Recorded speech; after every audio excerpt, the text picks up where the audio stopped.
প্রবাসী সদস্যদের নিয়ে শখের বশেই গান করেন ব্যান্ড পরবাসী। ধানমন্ডি এমকে সেন্টারের নিয়মিত আয়োজনের অংশ হিসেবে এবার হয়ে গেল ফোক রক ব্যান্ড পরবাসীর কনসার্ট।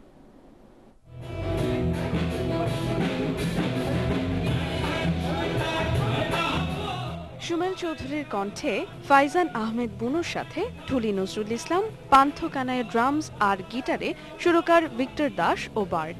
এদের নিয়েই পরবাসী লোকগীতি আর নিজেদের গানে সন্ধ্যা মাতালেন তারা।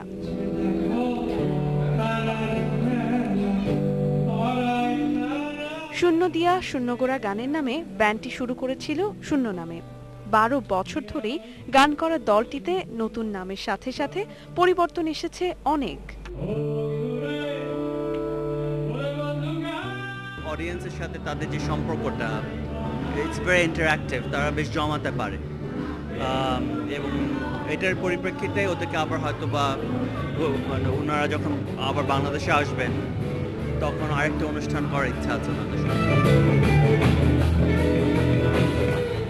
সচরাচর শুনতে পাওয়া যায় না এমন সঙ্গীতগুলো ব্লুজের তালে দর্শকদের মুগ্ধতাকে নিজের করে নিয়ে সচরাচর শুনতে পাওয়া যায় না এমন সঙ্গীতগুলো ব্লুজের তালে দর্শকের মুগ্ধতাকে নিজের করে নিয়ে গাইলেন ফোক রক এই ব্যান্ড দলটি।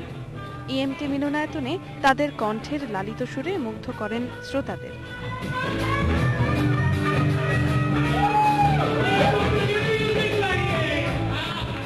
সুমাইয়া জামান, ইন্ডিপেন্ডেন্ট নিউজ।